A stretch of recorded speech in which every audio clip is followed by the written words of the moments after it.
Welcome back to nursery classes and this is Naishree. आशा करती हूँ कि आप सभी लोग एकदम अच्छे होंगे और अपनी पढ़ाई भी बहुत ही अच्छे से कर रहे होंगे, क्योंकि अब आपके पास पैट एग्ज़ाम के लिए ज़्यादा समय बचा नहीं है। जितना भी आपके पास समय है उस समय को अच्छे से यूज़ करिए, अपनी पढ़ाई पर ध्यान दीजिए। एक बार आपकी नौकरी लग जाए उसके बाद आपको जितना एंजॉय करना हो आप उतना एंजॉय करना, लेकिन उससे पहले आपको अच्छे से पढ़ाई करनी होगी। अगर आप लोग चैनल पर नए हैं तो जो भी बच्चे नए हैं वो हमारी प्लेलिस्ट में जाकर अन्य जो पैट एग्ज़ाम के सब्जेक्ट्स हैं उनको भी देख सकते हैं। वहाँ पर मैंने थरोली उन सबको डिस्कस किया हुआ है। आप एक एक करके सारे सब्जेक्ट अपने कवर कर सकते हैं। आइए देखते हैं आज की प्रैक्टिस। पहला क्वेश्चन आपसे कि रक्त स्कंदन विकार किसकी कमी के कारण होता है। तो देखिए, जैसा कि मैंने आप सभी को बताया हुआ है कि क्वेश्चन आपसे देखिए अलग अलग तरीके से पूछा जा सकता है। अब यहाँ पर इस तरीके से दे दिया है कि आप लोग कंफ्यूज हो जाएंगे, रक्त स्कंदन विकार किसकी कमी के कारण होता है। तो आप सभी को पता है कि जो विटामिन के होता है हमारा, विटामिन के की कमी के कारण क्या होता है। विटामिन के की कमी के कारण जो है रक्त का थक्का नहीं बनता। कमी के कारण रक्त का थक्का नहीं बनता, रक्त का थक्का नहीं बनता। ये आपने पढ़ा था, ठीक। अब यहाँ पर आपको विटामिन के नहीं दिया गया है, ठीक है।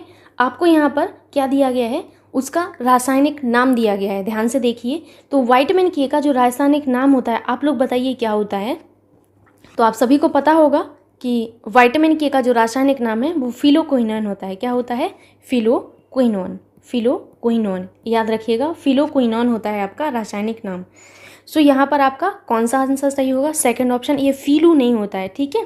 आप लोग इसको करेक्ट करके फिलोक्विनोन लिख लीजिएगा। ये काफ़ी अच्छा क्वेश्चन है और महत्वपूर्ण क्वेश्चन है। अब जब यहाँ पर विटामिन के की चर्चा हो रही है तो एक बार मैं अच्छे से यहाँ पर विटामिन के को डिस्कस कर देती हूँ। विटामिन के, सबसे पहले तो आपको ये याद रखना है कि इनकी खोज किसने की थी। तो विटामिन के जो हैं इनकी खोज आपके डैम व डेजी ने की थी। किसने, डैम व डेजी, डैम व डेजी, ठीक। खोज हो गई इनकी। अब हम अगर देखें कि हमारे विटामिन के स्रोत क्या हैं, मतलब किन किन चीज़ों से हमें विटामिन के जो है प्राप्त होता है, ये आपको पता होना चाहिए, एग्जाम में पूछा जाता है। तो जो हरी पत्तेदार सब्जी है काफ़ी महत्वपूर्ण है। ये आपसे कई बार एग्जाम में पूछा गया है कि हरी पत्तेदार सब्जी में कौन सा विटामिन होता है। तो प्लीज़ आप लोग हरी पत्तेदार सब्जी को याद रख लेना कि इसमें विटामिन के होता है। अपार्ट फ्रॉम दिस, यकृत जो होता है, देखिए ये लीवर नहीं है आपका, ठीक। अंडा जो होता है, एग जो आप खाते हैं उसमें आपका विटामिन के होता है। गोभी, आप लोगों ने गोभी खाई होगी, गोभी में भी होता है, ठीक है। टमाटर, टमाटर में आपका विटामिन के होता है। इसमें सबसे ज़्यादा महत्वपूर्ण मैं कहूँगी तो आपका क्या है, हरी पत्तेदार सब्जी हैं। ये आपसे पूछा गया है एग्जाम में कई बार। सो आपको इतनी चीज़ें याद रखनी है। ये सोयाबीन लिखा हुआ है, मैं नीचे लिख देती हूँ सोयाबीन, ठीक। याद रखिएगा, स्रोत हो गए आपके। अब यहाँ पर एक चीज़ आपको समझना होता है कि अगर हमारा ये जो विटामिन के है, अगर हमारे शरीर में विटामिन के की कमी हो जाती है तो कौन सा रोग होता है। विटामिन के की कमी से रक्त का थक्का नहीं जमता। क्या नहीं जमता, रक्त का थक्का नहीं जमता है, रक्त का थक्का नहीं बनता, ठीक, थक्का नहीं बनता। हमसे पूछा जाता है कि विटामिन के जो है इनका रासायनिक नाम क्या है। तो इस साइड में रासायनिक नाम लिख देती हूँ। रासायनिक नाम इस तरीके से लिखिएगा, रासायनिक नाम, रासायनिक नाम। रासायनिक नाम में आपको याद रखना है कि विटामिन के का रासायनिक नाम अभी अभी आपको बताया गया है, फिलोक्विनोन, फिलोक्विनोन, फिलोक्विनोन, फिलोक्विनोन। कहीं कहीं पर आपको इनका नाम नेफ्थाक्विनोन भी मिलेगा, तो कंफ्यूज नहीं होना। ये नेफ्था लिखा है, नेफ्थाक्विनोन, नेफ्थाक्विनोन। ये दोनों ही आप लोगों को देखो याद करना होगा, ठीक। अगर हम बात करें कि इनकी विशेषता क्या है, तो इनकी विशेषता काफ़ी ज़्यादा महत्वपूर्ण है। मैं आपको बता देती हूँ विशेषता, आप लिख लीजिएगा। विशेषता, इनकी विशेषता ये है विटामिन के की कि ये यकृत में प्रोथ्रोम्बिन का संश्लेषण करते हैं। किसका, प्रोथ्रोम्बिन का। यकृत में प्रोथ्रोम्बिन का संश्लेषण करते हैं, प्रोथ्रोम्बिन का संश्लेषण करते हैं। अब शायद आपको समझ में आ जाएगा कि ये प्रोथ्रोम्बिन का संश्लेषण करते हैं विटामिन के, ठीक। तो इतनी चीज़ें आप लोगों को विटामिन के बारे में याद रखना है। मूव करते हैं अभी नेक्स्ट क्वेश्चन पर, आपको समझ में आ गया होगा। सो नेक्स्ट क्वेश्चन है हमारा 1 मिनट। मानव शरीर का रक्त बैंक किसे कहते हैं? आप सभी को ये क्वेश्चन शायद बहुत पहले से पता होगा, क्योंकि ये चीज़ हम लोग शायद 10th क्लास में 9th-10th में होते हैं तब से ये चीज़ पढ़ते आते हैं कि मानव शरीर का जो रक्त बैंक है, ब्लड बैंक, रक्त बैंक का मतलब क्या है? Blood bank. ब्लड बैंक किसे कहते हैं? तो जो ब्लड बैंक है वो प्लीहा को कहा जाता है। किसको? प्लीहा को। इसको इंग्लिश में स्प्लीन कहते हैं। क्या कहते हैं? स्प्लीन कहते हैं। स्प्लीन, याद रखिएगा, स्प्लीन। क्यों कहते हैं ऐसे, मतलब रक्त बैंक ऐसा है, इन्होंने ऐसा क्या कार्य कर दिया प्लीहा ने कि इनको जो है रक्त बैंक, ब्लड बैंक कहा जाता है। तो इसे वयस्क मानव में जो है रक्त बैंक, जैसे ब्लड बैंक कहते हैं, ये कहा जाता है। और ये क्या करता है कि रुधिर की तत्कालीन आवश्यकता से अधिक जो है लाल रुधिरों का जो लाल रुधिराणु होते हैं, इनका संग्रह कर लेता है। ध्यान से सुनिएगा, यह रुधिर के तत्कालीन आवश्यकता से अधिक जो है लाल रुधिराणु का, जो आपकी रेड ब्लड सेल्स होती हैं, उनका संग्रह कर लेता है, संग्रह करके रख लेता है और आवश्यकता पड़ने पर उन्हें रुधिर में मुक्त कर देता है। क्या करता है? जब हमें ज़रूरत पड़ती है तो हमें जितनी आवश्यकता होती है वो हमारे रुधिर में मुक्त कर देता है। इसी वजह से इसको क्या कहा जाता है? रक्त बैंक कहा जाता है। तो याद रखिएगा आप लोग प्लीहा के बारे में। और मैं एक चीज़ आप लोगों को बोलना चाहती हूँ कि मेरे जो साइंस के कुछ वीडियोज़ चैनल पर पहले से पड़े हुए हैं, आप प्लेलिस्ट से जाके उन वीडियोस को भी एक बार आप लोग देख लीजिएगा। वो वीडियोस इतने ज़्यादा हेल्पफुल होंगे, एक बार आप देखिएगा। वो वीडियोस कुछ ही हैं, आपके ज़्यादा वीडियोस नहीं हैं, 20-21 वीडियो हैं। एक दिन में अगर आप एक भी देखेंगे तो भी आपका आराम से हो जाएगा, और ज़्यादा बड़े वीडियोज़ नहीं हैं। आप एक बार उन वीडियोज़ को पढ़ के देखिएगा, आप खुद कहेंगे कि मैम उन वीडियोज़ से मुझे बहुत हेल्प मिली। तो आप जाकर साइंस के वो वीडियोज़ देख लीजिएगा एक बार। आइए देखते हैं। नेक्स्ट क्वेश्चन है आपसे कि मानव प्लीहा डैश को नियंत्रित करता है। यहाँ पर आपको बताना है कि मानव प्लीहा किसको नियंत्रित करता है। तो आपको पता है कि रक्त आयतन को ये हमारा नियंत्रित करता है। किसको? रक्त के आयतन को। नेक्स्ट क्वेश्चन आपसे है कि रक्त समूह ओ कहलाता है। तो ओ क्या होता है? आप सभी को पता होगा, ओ हमारा सार्वजनिक दाता होता है। सार्वजनिक दाता होता है, ठीक, याद रखिएगा। वहीं ए भी हमारा क्या होता है? ये हमारा सर्वग्राही होता है। अब यहाँ पर समझना ये है आपको कि ये सर्वग्राही और सर्वदाता का मतलब क्या होता है। सर्वग्राही, ग्राही का मतलब है ग्रहण करना। क्या मतलब होता है? ग्राही का मतलब होता है ग्रहण करना, ग्रहण करना, ठीक। सर्व का मतलब होता है सभी, यानी कि हमारा जो ए बी ब्लड ग्रुप वाला इंसान होगा, जैसे आप लोगों में से जिनका भी ए बी ब्लड ग्रुप होगा, कुछ लोगों का तो होगा ही, वैसे ये रेयर केस में होता है, एक ओ और एक ए बी, ये बहुत रेयर केस में होता है, ठीक है। बी पॉजिटिव ये सब आपके कॉमन हो चुके हैं, लेकिन ये दोनों रेयर केस में ही होते हैं। तो जिन व्यक्तियों का ए बी ब्लड ग्रुप होगा उन्हें सर्वग्राही कहेंगे, क्योंकि वो जितने भी ब्लड ग्रुप वाले लोग हैं, चाहे ए हो, चाहे बी हो, चाहे आपका चाहे ए हो, चाहे ए बी हो, चाहे ए बी हो, चाहे आपका ओ हो, इनसे क्या करता है? इनसे ग्रहण कर सकता है ब्लड को, मतलब इनसे ले सकता है। और ओ क्या करता है? ओ है आपका सर्वदाता, यानी कि अगर आपके घर में किसी का ब्लड ग्रुप ओ है, मान के चलिए कि आपके पिताजी का ब्लड ग्रुप ओ है, तो अगर ज़रूरत पड़ती है तो आपके पिताजी, आपके भैया का ब्लड ग्रुप ई होगा तो उनको भी ब्लड दे सकते हैं, आपकी भाभी का ब्लड ग्रुप बी होगा तो उनको भी दे सकते हैं, आपकी मम्मी का अगर ब्लड ग्रुप मान के चले ए भी है तो इनको भी ये दे सकते हैं, ठीक है। तो कोई सा भी ब्लड ग्रुप होगा तो इनको दे सकते हैं। वैसे ये फिक्स होता है कि अगर आपके पिताजी का ब्लड ग्रुप ओ है तो घर में आपके जो भैया बहन है, सिबलिंग्स जो हैं आपके, तो उनका ब्लड ग्रुप क्या होगा, ठीक है। लेकिन मैंने ये आपको समझाने के लिए बताया हुआ है ऐसा कि अगर कोई भी व्यक्ति जिसका ब्लड ग्रुप ओ है तो अपना जो है ब्लड किसी को भी दे सकता है, क्योंकि ये सर्वदाता है। दाता का मतलब क्या होता है? देने वाला। सर्व का मतलब है सभी को देने वाला। अब सभी में क्या आएंगे? ए आ सकता है, बी आ सकता है, ए भी आ सकता है, ओ आ सकता है, तो इनको जो है अपना ब्लड ग्रुप ब्लड दे सकता है। समझ गए आप लोग? तो यहाँ पर आपका क्या होगा सही? सार्वजनिक दाता, ठीक। मूव करते हैं नेक्स्ट क्वेश्चन पर, जो कि आपसे है, ये काफ़ी ज़्यादा महत्वपूर्ण है कि मानव रक्त में प्लाज्मा की लगभग कितनी प्रतिशत मात्रा होती है। तो मानव अगर रक्त में देखा जाए तो प्लाज्मा की जो लगभग मात्रा होती है वो 55 to 60% होती है। कितनी? 55 to 60%। तो ये चीज़ आपको, जैसे हमारा ब्लड का जो संगठन होता है, यानी कि कंपोजिशन ऑफ ब्लड जो होता है हमारा, तो उसमें हमारा क्या क्या होता है एक बार आप लोग देख लीजिएगा। रक्त का संगठन, यानी कि आपका composition of blood. Composition of blood में आपको देखना होगा कि आपका जो ब्लड प्लाज्मा होता है, क्या होता है हमारा? ब्लड प्लाज्मा होता है। एक तो प्लाज्मा, ब्लड प्लाज्मा, और एक होता है हमारा क्या, ब्लड कॉर्पस्कल्स। क्या होती हैं हमारी, ब्लड कॉर्पस्कल्स होती हैं, CORPUSCLES, ब्लड कॉर्पस्कल्स होती हैं। ये हमारी दो चीज़ें होती हैं, ठीक। ये जो प्लाज्मा है ये हमारा गाढ़ा पीला पूछा जाता है आपसे, तरल, गाढ़ा पीला तरल और चिपचिपा होता है। कैसा, गाढ़ा पीला तरल और चिपचिपा होता है, ठीक। जो हमारी ब्लड कॉर्पस्कल्स होती हैं इनमें हमारी क्या होती हैं, RBC। क्या होती हैं, RBC को हम क्या कहते हैं, RBC को हम इरिथ्रोसाइट कहते हैं। याद रखिएगा, यही आपसे पूछा जाता है, इरिथ्रोसाइट कहते हैं, इरिथ्रोसाइट कहते हैं। इसीलिए मैं आपसे बार बार कह रही हूँ कि आप एक बार वो वीडियोस देख लीजिएगा तो आप लोगों को सारी चीज़ें मिल जाएंगी, ठीक। दूसरा आपका यहाँ पर होता है, ये तो पहला RBC है, दूसरा होता है आपका WBC। क्या होता है, WBC, जिन्हें हम ल्यूकोसाइट कहते हैं। तीसरा होता है आपका प्लेटलेट्स। क्या होता है, प्लेटलेट्स, LETS, प्लेटलेट्स, ठीक।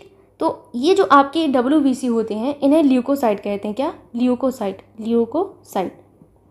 ल्यूकोसाइट कहते हैं इनको। ये हमारे ब्लड में जो है 0.3% होती हैं, ठीक। बचा हुआ कितना बचा अब आपका, 99%, 0.3%, 0.7% बचा। तो 0.7% हमारी प्लेटलेट्स होती हैं। और प्लेटलेट्स को हम क्या कहते हैं, थ्रोम्बोसाइट कहते हैं। तो यहाँ पर मैं ब्रैकेट में लिख देती हूँ थ्रोम्बोसाइट। इस तरीके से आपको लिखना है, थ्रोम्बोसाइट, में नीचे लिख दे रही थ्रोम्बोसाइट, ठीक। अब बहुत सारे लोगों को ये प्रॉब्लम होती है कि ये कैसे है, यहाँ तो 99% है। अरे भाई, इस चीज़ को समझिएगा। जैसे मैंने कहा आपसे कि हमारे ब्लड में 55 से 60% तो हमारा प्लाज्मा होता है। अब यहाँ पर क्या बचा, यहाँ पर हमारा बचा 45 से 40% क्या होंगी, हमारी ब्लड कॉर्पस्कल्स होंगी, है ना। तो इस 45 में, ये जो आपका 45 है, इस 45 में हमारा 99% क्या होगा, 99% तो हमारी क्या होंगी, इस 99% में हमारी RBC होंगी, ठीक है। इतनी मैथमेटिक्स आप लोगों को मैंने सिखाई है। बाकी WBC जो होंगी 0.3% होंगी और बचा हुआ क्या होंगी, आपकी प्लेटलेट्स होंगी 0.7%, ठीक। ये आपको समझना था, ठीक है। आई थिंक आप समझ गए होंगे। अब मैंने यहाँ पर ब्लड प्लाज्मा के बारे में बताने के लिए इतना सब कुछ आपको बताया है। ब्लड प्लाज्मा जो होता है इसमें आपका जो है सबसे ज़्यादा मात्रा में आपका जल होता है। ये पूछा जाता है, इसीलिए मैं बता रही हूँ। लगभग 90 से 92% तक तो आपका जल होता है। इस 55 का मैक्सिमम जो हिस्सा है वो आपका क्या होता है, जल होता है। बाकी आपका प्रोटीन होता है। क्या होता है, इस प्लाज्मा में आपका प्रोटीन होता है लगभग 7 to 8%, 7 से 8% तो आपका क्या होता है, इसमें प्रोटीन होता है। इस प्रोटीन में आपका क्या क्या होता है ये मैं एक बार आपको बताना चाहती हूँ। इस प्रोटीन में आपका एल्ब्यूमिन होता है। क्या, एल्ब्यूमिन। आप कहेंगे कि मैम ये तो हमने एग में पढ़ा है, तो आपने बिल्कुल सही पढ़ा है, बिकॉज एल्ब्यूमिन जो है हमारा, ये हमारे एग वाइट में होता है। किसमें, एग में होता है और हमारे मिल्क में भी होता है। नेक्स्ट आपको पढ़ना है ग्लोब्यूलिन। क्या, ग्लोब्यूलिन, GLOBULIN, ग्लोब्यूलिन। एंड तीसरा इसमें होता है फाइब्रोनेजिन, ठीक है, FIBRONO, फाइब्रोनोजेन, ठीक। ये आपके 3 प्रोटीन हैं जो हमारे ब्लड प्लाज्मा में होते हैं। अपार्ट फ्रॉम दिस इसमें खनिज भी होते हैं। सो खनिज आपके कौन कौन से होते हैं यहीं पर नोट कर लीजिएगा। खनिज में आपका होता है सोडियम होता है, कैल्शियम होता है, और आपका सोडियम कैल्शियम आपको याद रखना है, और आपका पोटेशियम भी होता है कि, ठीक। इतनी चीज़ें आप लोगों को याद रखना है। आई होप आपको समझ में आ रहा होगा। मैं जिस तरीके से कनेक्ट कर रही हूँ आप उस चीज़ को कनेक्ट कर पा रहे होंगे, ग्रास्प कर पा रहे होंगे। और अभी मूव करते हैं नेक्स्ट क्वेश्चन पर। एंड नेक्स्ट क्वेश्चन आपसे कि मानव शरीर में रक्त का आयतन शरीर के भार का लगभग कितने प्रतिशत होता है। Very very important question. आप बिलीव नहीं करेंगे, ये सारे क्वेश्चंस ऐसे हैं जो आपके यूपी एक आयोग है, इस आयोग के द्वारा किसी ना किसी परीक्षा में पूछे गए। हर एक क्वेश्चन आपका मैंने वही लिया है जो यूपी के द्वारा किसी ना किसी परीक्षा में पूछे गए, जैसे सम्मिलित अवर अधीनस्थ सेवा में, युवा कल्याण और विकास दल अधिकारी में, गन्ना पर्यवेक्षक में, और आपके जो हैं राजस्व वाली परीक्षा में, राजस्व निरीक्षक जो परीक्षा होती है उसमें, आमीन परीक्षा में, इन सब में पूछे गए प्रश्न हैं। और आप बिलीव नहीं करेंगे, ये सारे क्वेश्चंस मैं पहले से आप लोगों को अपने चैनल पर करवा चुकी हूँ। सारे क्वेश्चंस आप एक बार जाके उन वीडियोस को ज़रूर चेक करिएगा। अब आप विश्वास करेंगे, तब आप जाके विश्वास करेंगे कि हाँ मैम आप बिल्कुल सही बोल रहे हो। और इस क्वेश्चन में आपको याद रखना है कि मानव शरीर में रक्त का आयतन शरीर के भार का, आपके जितना भी शरीर का भार है, शरीर के भार का लगभग 7 to 8% होना चाहिए। कितना? 7 to 8% होना ही चाहिए। ये आपको याद रखना है, 7 से 8%। ठीक, अभी मूव करते हैं नेक्स्ट क्वेश्चन पर।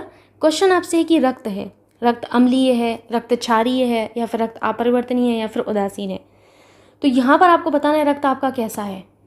रक्त का पीएच वैल्यू पहले आपको देखना पड़ेगा, तब आप जान पाएंगे कि हमारा रक्त कैसा है। तो लिख लीजिएगा, ये पूछा जाता है रक्त का पीएच जो वैल्यू होता है वो आपका कितना होता है। रक्त की जो पीएच वैल्यू है वो आपकी होती है 7.35 से 7.45 के मध्य होती है। ठीक है, याद रखिएगा। इनके मध्य आपके जो है रुधिर का आपका पीएच वैल्यू होती है। और जिस भी विलयन का पीएच वैल्यू 7 से कम होता है हम उसको अम्लीय कहते हैं, और जिस भी विलयन का पीएच वैल्यू 7 से ज़्यादा होता है तो हम उसे क्षारीय कहते हैं। क्योंकि हमारा जो रुधिर है इसका पीएच वैल्यू आप खुद से नोटिस करिए कि हमारी जो पीएच वैल्यू है ग्रेटर देन 7 है ना, 7 से ज़्यादा है। 7.5 हमारा क्या है, 7 से हमारा ज़्यादा है ना। 7.35 हमारा क्या है, मोर देन 7 है। एंड 7.45 इसके बीच में रहता है, ये भी हमारा 7 से ज़्यादा है। तो हमारा रुधिर कैसा हुआ, क्षारीय हुआ। ठीक, आई होप आपको समझ में आ रहा होगा। नेक्स्ट आपसे है कि रक्त का पीएच होता है। तो आप देखिए, मैंने आपको एक बता दिया है कि रेंज क्या है। तो 7.35 से आपको ये माइंड में रखना है, 7.35 से 7.45 के मध्य होती है। ठीक, इसमें आपको ये देखना है कि कौन सा आपका ऑप्शन मैच होगा। सो आप देखेंगे सिर्फ यही मैच होगा, ये तो आपका होगा नहीं, ये भी नहीं होगा, ये भी नहीं होगा। इस तरीके से पता किया जाता है। एग्जैक्ट यही नहीं होगा कि 7.35 आपको मिल जाए। अगर ऐसा मिल जाता तो किस्मत अच्छी है आपकी। ठीक है, यही चीज़ आपको समझनी है। ये आपको अलग अलग बुक में अलग अलग मिल जाएगी। मैं बिल्कुल आपको पहले से बता दे रही हूँ क्योंकि आपको ऐसी ही चीज़ों में दिक्कत होती है। मैम हमारी बुक में तो 7.35 मतलब 40 लिखा है, 7.40 लिखा हुआ है। तो आप लोगों को ऐसी चीज़ों में प्रॉब्लम ज़रूर होती है। तो आपको यहाँ पर दिमाग लगाना है कि भैया यहाँ पर बताया गया है कि इतने से इतने के मध्य में होगी, तो ये जो आपकी वैल्यू बता रहे हैं आप, इसी के मध्य में नहीं है क्या? इतना तो आपको मैथमेटिक्स आनी चाहिए अब। ठीक, नेक्स्ट क्वेश्चन है आपसे कि रक्तचाप किस पर निर्भर करता है। आप बताइए कि रक्तचाप किस पर निर्भर करता है। जो हमारा रक्तचाप है ये बेसिकली हमारे सिस्टोलिक बल पर, हृदय निर्गम पर और परिधीय प्रतिरोध पर, इन सभी पर निर्भर करता है, याद रखिएगा। नेक्स्ट क्वेश्चन आपसे है कि निम्नलिखित में से किसकी सहायता से रक्त द्वारा ऑक्सीजन ले जाई जाती है। ये आपको बताना है किसकी सहायता से रक्त द्वारा ऑक्सीजन ले जाई जाती है। तो यहाँ पर आपको याद रखना है लोहित कोशिकाएं। कौन सी? लोहित जो कोशिकाएं होती हैं, जिनको लोहित कोशिकाओं से आप समझ नहीं पा रहे होंगे, लाल रुधिराणु की बात की जा रही है। ठीक है, लाल रुधिराणु। ठीक है, लोहित कोशिकाओं का मतलब है लाल रुधिराणु। ये हमारे रुधिर में पाए जाते हैं और ये लगभग रुधिर का अभी मैंने बताया लगभग 40 से 45% भाग होते हैं। और इसमें हीमोग्लोबिन नामक प्रोटीन होता है। लाल जो रुधिराणु होते हैं इसमें जो प्रोटीन होती है वो कौन सी होती है? हीमोग्लोबिन नाम की एक प्रोटीन इनमें होती है, हीमोग्लोबिन नाम की प्रोटीन। ठीक है, जो ऑक्सीजन का परिवहन करती है, यही हीमोग्लोबिन जो प्रोटीन होती है ये O2 का परिवहन करती है, O2 का परिवहन करती है, याद रखिएगा। ऐसा क्या रहता है लाल रुधिराणु में जिससे ये हमारे O2 का परिवहन करती है? तो भाई ये हमारा हीमोग्लोबिन जो प्रोटीन होता है, यही प्रोटीन हमारा O2 का परिवहन करता है। ठीक, और यह हीम लोहा पदार्थ के कारण लाल रंग का होता है। रुधिर जो है हमारा हीम लोहा के कारण, किसके कारण? हीम या लोहा जैसे कहेंगे आप, इसी के कारण जो है हमारा लाल रंग का होता है हमारा ब्लड, याद रखिएगा आप लोग। ठीक, मूव करते हैं अभी नेक्स्ट क्वेश्चन पर। आपसे क्वेश्चन है कि लाल रक्त दिखाई देने का कारण क्या है। आपको अभी मैंने बताया है कि आपका जो रुधिर लाल दिखाई पड़ता है तो हीमोग्लोबिन के कारण दिखाई पड़ता है, क्योंकि इसमें हीम नामक जो है लाल रंग पदार्थ जो है पाया जाता है, जिस वजह से रुधिर का रंग लाल, हीम या जिसे कहेंगे आप, इस कलर का होता है। ठीक, सो अभी मूव करते हैं नेक्स्ट क्वेश्चन पर, जो कि आपसे कि टाइलिन एंजाइम का संबंध है। बताइए आप लोग कि टाइलिन एंजाइम का संबंध किससे है? आंत्र रस से, जठर रस से, या फिर लार से, या उपरोक्त में से कोई नहीं। तो आप कहेंगे कि टाइलिन जो एंजाइम है इसका संबंध हमारी लार से है। किससे है? लार से। कुछ चीज़ें आप टाइलिन एंजाइम के बारे में जान लीजिए, काफ़ी ज़्यादा महत्वपूर्ण है ये टाइलिन एंजाइम। टाइलिन एंजाइम,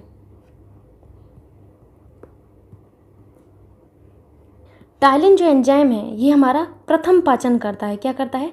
प्रथम पाचन हमारा जो होता है वो टाइलिन एंजाइम ही करता है, याद रखिएगा। और स्टार्च को माल्टोज में बदलता है। क्या करता है ये? स्टार्च को माल्टोज में बदलता है। ये आपको याद रखना पड़ेगा कि स्टार्च को माल्टोज में हमारा कौन बदलता है? तो स्टार्च को माल्टोज में बदलने का कार्य हमारा टाइलिन एंजाइम करता है। बदलता है, याद रखिएगा आप लोग। ठीक, हमारा जो सैलिवा होता है, इस सैलिवा में हमारा क्या क्या होता है, ये काफ़ी ज़्यादा महत्वपूर्ण है। तो जो हमारा सैलिवा होता है, ये हमारा एक दिन में कम से कम 1 से 1.5 लीटर जो है, 1 से 1.5 लीटर, याद रखिएगा, ये पूछा जाता है आपसे, 1 से 1.5 लीटर जो है आपका मुक्त किया जाता है। प्रतिदिन जो लार का स्राव होता है वो कितना होता है? 1 से 1.5 लीटर लार का स्राव होता है। और इस लार में आपका 99%, 1 मिनट आप लोग दीजिएगा, मुझे इस तरीके से नहीं लिखना चाहिए था, ये एरो नहीं बनाना चाहिए था, 1 सेकेंड, ठीक है। इसमें हमारा लगभग 99.2% तो हमारा जल होता है। ये आपको याद रखना है कि हमारी लार में लगभग इतने प्रतिशत तो जल ही होता है, और बाकी का बचा हुआ इसमें क्या होता है? NaCl होता है, और आपका KCl होता है, KCl होता है, और आपका क्या होता है? और आपका ये दोनों ही याद रखना है आपको, KCl और आपका NaCl होता है। अगर हम बात करें लार के pH की, जो कि आपसे पूछा जाता है, तो देखिए जो सैलेवा है इसका pH वैल्यू आपको याद रखना है 6.8 होता है। कितना? 6.8 होता है इसका pH वैल्यू। ठीक, याद रखिएगा। मूव करते हैं अभी नेक्स्ट क्वेश्चन पर, जो कि है आपसे 1 मिनट। मूत्र का असामान्य घटक है, आपको बताना है कि मूत्र का असामान्य घटक क्या है। तो मूत्र का जो असामान्य घटक है वो एल्ब्यूमिन होता है। क्या होता है? एल्ब्यूमिन होता है, याद रखिएगा। एक बार मैं यहाँ पर आपको कॉम्पोजिशन ऑफ यूरिन बता देती हूँ, ये काफ़ी ज़्यादा महत्वपूर्ण है, तो याद रखना है composition of urine, composition of urine, URIN, urine. Composition of urine में आपको ये देखना होता है कि जो हमारा यूरिन होता है इसमें लगभग 96% हमारा क्या होता है? जल होता है। यूरिया ही जो हमारा यूरिया होता है वो हमारा लगभग 2% होता है। अब कितना बता? 96 और 2 क्या हो गया? 98 हो गया, 2 और बचा है ना। तो बाकी का जो 2% होता है इसमें काफ़ी सारी चीज़ें होती हैं। इस 2% में क्या क्या होता है आप लोग लिख लीजिएगा। कैल्शियम, और आपका कैल्शियम के अलावा आपका फास्फेट होता है, कैल्शियम फास्फेट होता है, यूरिक अम्ल होता है, यूरिक अम्ल होता है, और आपका क्या होता है? अमोनिया होता है, अमोनिया, इसी 2% में लिखना है आपको। अमोनिया होता है, विटामिन बी और सी भी होता है। आप लोगों ने कभी सोचा ही नहीं होगा इसमें ये भी होता होगा, तो विटामिन बी और सी भी होता है, ठीक है। और क्या होता है? ग्लूकोज भी होता है, ग्लूकोज भी आपको याद रखना है। और केरेटिनिन होता है, ठीक है, कैरेट नहीं लिख देना, केरेटिनिन, ठीक। पता चले 24 कैरेट, कोई सुनेगा तो हंसेगा कि यूरिन में 24 कैरेट आपका पाया जाता है, इसमें केरेटिनिन होता है, याद रखना है आपको इतनी चीज़ें, ठीक है। ये हमारा 2% में इतनी चीज़ें आती हैं, भूल मत जाना आप लोग, ठीक। ये हमारा 96% जल, यूरिया जो होता है हमारा लगभग 2%, और बाकी के 2% में इतनी चीज़ें आपकी होती हैं। अब आपसे परीक्षा में जो प्रश्न बनता है उसको मैं एक बार डिस्कस कर देती हूँ। आपसे परीक्षा में पूछा जाता है मूत्र का पीला रंग किसके कारण होता है। तो मूत्र का जो पीला रंग होता है वो आप लोगों को याद रखना है किसके कारण होता है, वो हमारा यूरोक्रोम के कारण होता है। किसके कारण? यूरोक्रोम के कारण, ठीक, याद रखना है आप लोगों को, यूरोक्रोम के कारण होता है। आप लोग जब कभी जो सार्वजनिक शौचालय होते हैं, लाइक आपके स्टेशन पर जो होते हैं, या फिर आपके स्कूल वगैरह में भी होते हैं, जब आप जैसे प्राइमरी स्कूल वगैरह में पढ़ाते हैं, तो वहाँ पर जब मैं गई थी तो वहाँ पर भी आपका शौचालय युक्त मतलब यूज़ होता है। तो वहाँ पर एक अजीब सी एक गंध आती है शौचालय में, आप लोगों ने देखा होगा। वो इतनी ज़्यादा तीक्ष्ण गंध होती है कि मतलब ऐसा लगता है कि जान चली जाएगी। तो वो तीक्ष्ण जो गंध आती है वो आपकी यूरिया अमोनिया की वजह से आती है। किसकी वजह से? अमोनिया की वजह से। आपको ये याद रखना है कि जो शौचालय में गंध आती है वो हमारे किसकी वजह से आती है? भाई वो हमारे अमोनिया की वजह से आती है। और हमसे और भी पूछा जाता है कि हमारे यूरिन का pH वैल्यू कितना होता है। सो pH वैल्यू 6.0 होता है, यानी कि ये हमारा <7 है, तो हमारा अम्लीय हुआ है ना। तो ये आपको याद रखना है, ठीक।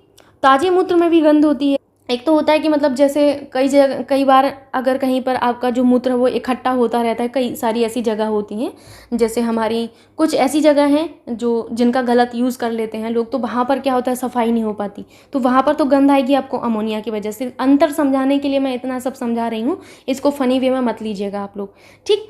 कई जगह ऐसा होता है कि मतलब ताजे मूत्र में भी गंध आती है, तो वो ताजे मूत्र में जो गंध आती है वो यूरिनोड के कारण होती है। तो आप लोगों को लिख लेना है ताजे मूत्र में गंध, ठीक है, ताजे मूत्र में जो गंध आती है वो किसके कारण होती है। ये देखिए आपकी परीक्षा में जब प्रश्न बनेंगे ना तो सारी हंसी फिर गुल हो जाती है वहीं पर। यूरी नोड के कारण होती है, ये देखो आपको याद ही रखना पड़ेगा। और एक और आपसे एक क्वेश्चन बनता है, जैसे कई बार ऐसा होता है कि हमें बार बार जो है मूत्र आता है, तो जब अधिक बार मूत्र आता है जिन लोगों को तो वो यूरेमिया कहा जाता है। क्या कहा जाता है? यूरेमिया कहा जाता है। उनको यूरेमिया नामक बीमारी होती है जिनको बार बार मूत्र आता है। तो आपको याद रखना है कि अधिक बार अगर मूत्र आता है, अधिक मूत्र आना जो होता है ये बेसिकली यूरेमिया का आपका एक लक्षण होता है। और मूत्र में अगर जलन होती है तो ये भी आपसे पूछा जाता है, मूत्र में जलन का कारण क्या होता है। तो मूत्र में जलन का जो बेसिकली कारण होता है वो आपका होता है हीमेटुरिया। ठीक है, हीमेटुरिया, इस तरीके से आपको हीमेटुरिया लिख लेना है। काफ़ी ज़्यादा महत्वपूर्ण है। अब इतनी चीज़ें देखिए आपको याद रखनी पड़ेंगी। आई थिंक इससे ज़्यादा क्वेश्चन कभी पूछा नहीं जाता है और इतना कोई बताएगा भी नहीं आपको, तो नोट कर लीजिएगा। अभी मूव करते हैं नेक्स्ट क्वेश्चन पर। एंड नेक्स्ट क्वेश्चन आपसे कि मनुष्य का यूरिया किससे बनता है, आपसे ये पूछा गया है कि मनुष्य का यूरिया जो है किससे बनता है। आपको समझ में आ रहा है कि जो मनुष्य में यूरिया किस में बनता है। तो मनुष्य में जो यूरिया बनता है वो यकृत में बनता है।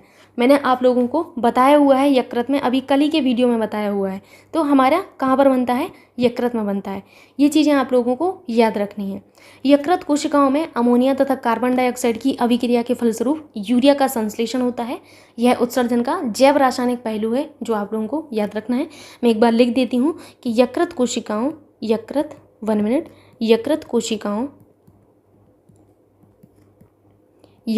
कोशिकाओं में अमोनिया जो होती है आपकी, यकृत कोशिकाओं में अमोनिया हमारी होती है, अमोनिया तथा कार्बन डाइऑक्साइड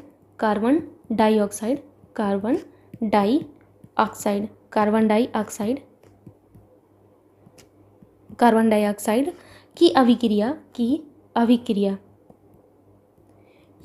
के फलस्वरूप क्या बनता है? इनकी अभिक्रिया के फलस्वरूप यूरिया का संश्लेषण होता है। तो कम से कम पता तो रहे कि यूरिया का संश्लेषण किन से होता है और कहाँ होता है। तो अब आपको भूलना नहीं है, यकृत में होता है। ठीक है, कई बार एग्जाम में आपसे पूछा जाता है और ये एग्जाम में पूछा गया आपके सम्मिलित अवर अधीनस्थ सेवा की परीक्षा में 2016 में पूछा गया है। ठीक, तो याद रखिएगा। मूव करते हैं अभी नेक्स्ट क्वेश्चन पर, जो कि आपसे है कि प्रत्येक गुर्दे में बड़ी संख्या में निस्यंदन इकाइयाँ पाई जाती हैं जिन्हें किस नाम से जाना जाता है। तो ये आपको पता होगा, नेफ्रॉन के नाम से इनको जानते हैं। जो हमारा गुर्दा होता है उसमें बड़ी संख्या में एक निस्यंदन जो इकाइयाँ हैं ये पाई जाती हैं। ठीक है, निस्यंदन का मतलब होता है फिल्ट्रेशन। अब आपको शायद समझ में आ जाए, जो फिल्ट्रेशन होता है, फिल्टर होता है जो फिल्ट्रेशन, RATION, फिल्ट्रेशन। तो हमारे जो गुर्दा है इसमें बड़ी संख्या में हमारा क्या पाई जाती है? नेफ्रॉन पाया जाता है, और आपको ये याद रखना होगा।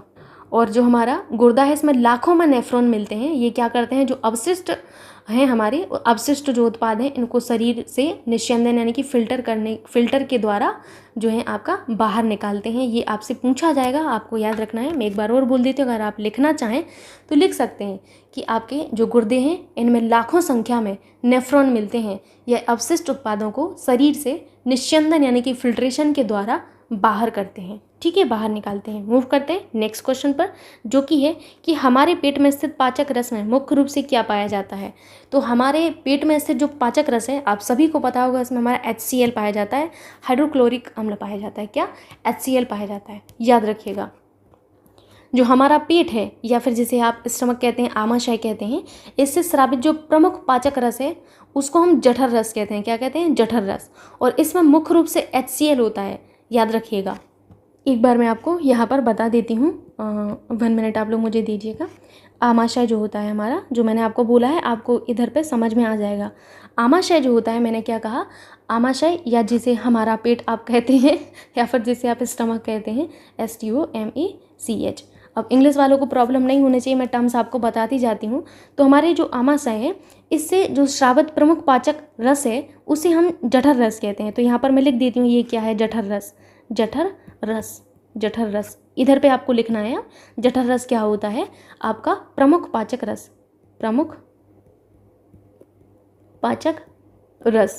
जो हमारा प्रमुख पाचक रस आमाशय के द्वारा स्रावित किया जाता है उसे हम क्या कहते हैं? जठर रस कहते हैं। टर्म्स पर आपको ध्यान देना है, अदरवाइज सब कुछ गड़बड़ हो सकता है आपका। प्लीज़ आप लोग इन सब चीज़ों को समझिएगा अभी। अदरवाइज़ मैं आपको ये कहूँगी कि बहुत प्रॉब्लम में फंस जाएंगे। जठर रस का पीएच वैल्यू आपसे पूछा जाता है और इसका पीएच वैल्यू आप शायद इमेजिन नहीं कर सकते, 1.4 होता है। कितना ज़्यादा अम्लीय होता होगा। अब आपको यहाँ पर याद रखना है, इस जठर रस में हमारा क्या क्या होता है। इस जठर रस में हमारा HCl होता है और हमारा क्या होता है, पेप्सिन होता है। HCl होता है हमारा, पेप्सिन होता है हमारा, और हमारा रेनिन होता है और हमारा क्या होता है, और हमारा जठर लाइपेज होता है। जठर लाइपेज। ठीक, इतनी चीज़ें हमारी ये जो हमारा जठर रस है इसमें होता है। ये आपको देखो याद रखना पड़ेगा, काफ़ी ज़्यादा महत्वपूर्ण है। रेनिन होता है, पेप्सिन होता है, जठर लाइपेज होता है और HCl होता है। नाउ वी डिस्कस HCl के बारे में मैं आपको बोलना चाहूँगी। इसका जो pH वैल्यू होता है HCl का 1.4 होता है। किसी भी चीज़ को ये गलाने की क्षमता रखता है। तो बेसिकली ये क्या करता है, क्यों इसकी ज़रूरत, पेट में इतना ज़्यादा अम्ल होने की क्या आवश्यकता थी, क्यों ऐसा बनाया गया, इसके पीछे कुछ ना कुछ तो होगा ना। ये क्या करता है, भोजन को गलाने का कार्य करता है। यही बस आपको याद रखना है। पूछा जाता है आपसे कि भोजन को गलाने का कार्य कौन करता है, तो आपकी जो पिट्ठू है उसमें क्या होता है, HCl होता है। तो उसको गलाने का हमारे HCl क्या करते हैं, हम जो भोजन खाते हैं आवर जावर खा लेते हैं, क्या कहते हैं उसको यार, पिज्ज़ा कहते हैं, बर्गर कहते हैं, और एक और वो होता है ऐसे ऐसे राउंड राउंड करके, इसको क्या कहते हैं, पास्ता कहते हैं। पास्ता जो होता है, इन सबको आवर जावर जो खा लेते हैं, खाना कुछ भी हो, लेकिन इनको पचाने में और ज़्यादा टाइम लगता है। तो इन सबको गलाने का, आप भोजन में चाहे कुछ भी दाल चावल भी खाएं तो उसको गलाने का कार्य कौन करेगा, ये HCl भाई साहब करते हैं। याद रखना है अब आपको। ठीक, अपार्ट फ्रॉम दिस, ये सबसे ज़्यादा इंपॉर्टेंट जो काम करते हैं, ये भोजन को सड़ने से बचाते हैं। अगर आपने जो भोजन खाया आपका डाइजेस्ट नहीं होगा, जैसे मैंने आपको अभी यही समझाना कि जैसे पिज्ज़ा, बर्गर और जो आपके ऐसे आवर जावर चीज़ें होती हैं, उनको पचाने में काफ़ी टाइम लगता है हमारे पेट को, है ना। तो उनको पचाने में जब टाइम लगता है तो हमारा भोजन जो है पेट में रखा रहता है, तो वो सड़े, जब बाहर खाना सड़ सकता है भाई, एक दिन अगर आप रख के देखो खाने को तो सड़ जाता है, आप उसको खा नहीं पाओगे 4-5 घंटे बाद। तो हमारे पेट में भी तो सड़ता होगा ना। तो इसी खाने को सड़ने से बचाने का कार्य ये HCl करता है। अब ऐसा मत करना ये पेट से HCl निकाल के बाहर ले आओ कि भाई अब हम बाहर ले आएंगे उस HCl को और बाहर रख देंगे HCl को खाने के साथ, तुम्हारा बाहर का खाना नहीं सड़ेगा, नहीं, वो आपके पेट के अंदर रहेगा। तो लिख लीजिए यहाँ पर, भोजन को सड़ने से बचाता है। भोजन को सड़ने से बचाता है। ठीक, ये आपको याद रखना है। अपार्ट फ्रॉम दिस, ये जीवाणुओं को भी नष्ट कर देता है। लेकिन आपको अगर 2 चीज़ें ये याद हो गई तो बड़ी मेहरबानी होगी मेरे ऊपर कि आप इतना याद रख पाए। अब बात करते हैं हम लोग पेप्सिन की।